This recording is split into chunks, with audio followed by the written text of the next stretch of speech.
America ही नहीं, भारत भी इस दिशा में काम कर रहा है। हमारे देश के अलग अलग शहरों के बड़े बड़े लैब्स में इस पर बहुत तेजी से काम भी हो रहा है। वहीं पुणे में एक फार्मा कंपनी का दावा है कि उसने 3 ऐसी दवाएं ढूंढ ली हैं जो कोरोना को जड़ से खत्म कर देंगी।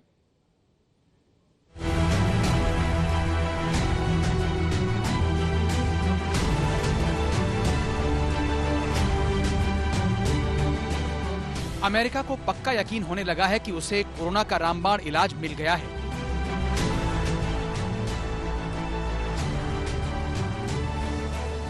लेकिन इस दिशा में भारत ने भी अपने कदम बढ़ा दिए हैं।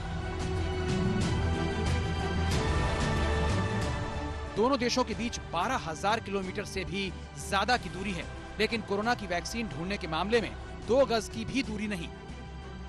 खुद प्रधानमंत्री नरेंद्र मोदी ने काफी पहले ये बात कह दी थी कि हमारे वैज्ञानिक और डॉक्टर इस दिशा में काम करें। मेरा भारत के युवा वैज्ञानिकों से विशेष आग्रह है कि विश्व कल्याण के लिए, मानव कल्याण के लिए मेरे नौजवान साथियों, आप आगे आए। कोरोना की वैक्सीन बनाने का मेरे देश के नौजवान, मेरे देश के वैज्ञानिक बेड़ा उठाएं।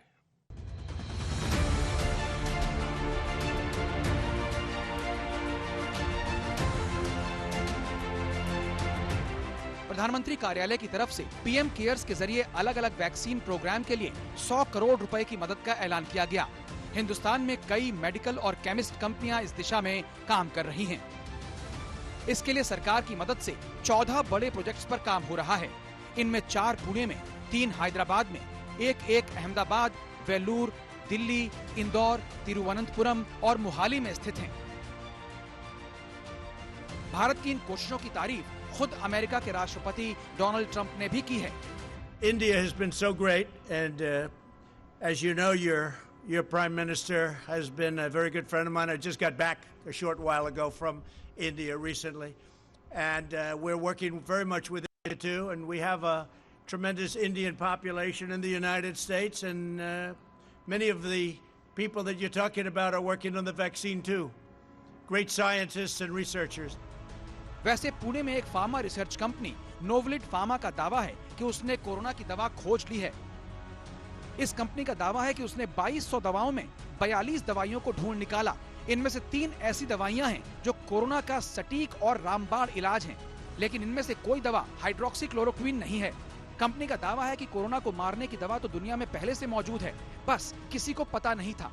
इस कंपनी के 20 वैज्ञानिक 25 मार्च से इसे ढूंढने में लगे हुए थे। ये दवा कंप्यूटर पर प्रयोग में सफल हो गई है।